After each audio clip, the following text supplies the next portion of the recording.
the non-earner benefit and the income replacement benefit for your car accident case in Ontario. Let's talk about it. So first, let's start with the non-earner benefit. Who gets a non-earner benefit and what is that all about? So I'll try to make this as simple as possible. The non-earner benefit, generally speaking, goes to people who are students, for example, or retired people, or just generally people who are unemployed at the time of the accident. So that's where you have to be over 18 years old. You cannot receive the non-earner benefit. It is not payable until you are 18 years old. There is a 4-week waiting period, and you can only get it, since the most recent changes to the SABs, you can only get it for a period of up to 2 years. So a 4-week waiting period, and you can only get it for 2 years. The amount payable is $185. It does not change. Okay, so that is the non-earner benefit for students, retired people, unemployed people. And the test, obviously the most important part, is a complete inability to carry on a normal life. That is the legal test under the SABs. So if you meet that disability test, it starts with an OCF3, then you will receive that non-earner benefit, okay? $185. So now let's shift over to the income replacement benefit. That, unless you have optional benefits, the calculation is 70% of your gross income up to a maximum of $400 a week, okay? Unless you have optional benefits. What is the disability test?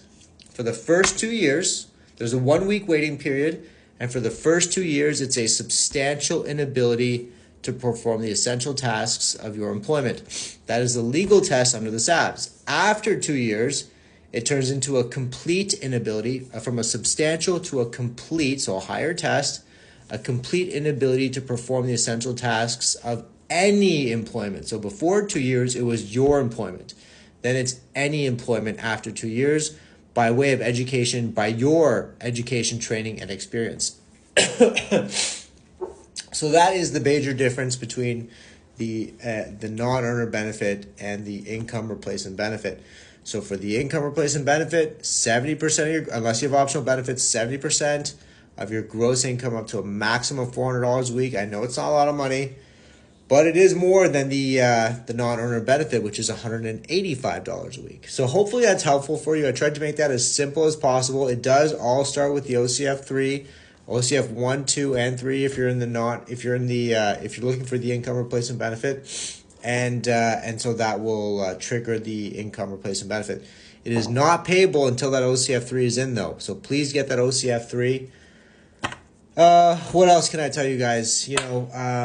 It's important that you get all that stuff in as soon as possible. So please try to get all those documents in, get the benefits going. If you're self-employed, it's going to be a pain in the ass. Get your forensic accountant involved as soon as possible. Get all the documents to your forensic accountant, and hopefully that'll speed things up. If there's any questions, guys, let me know.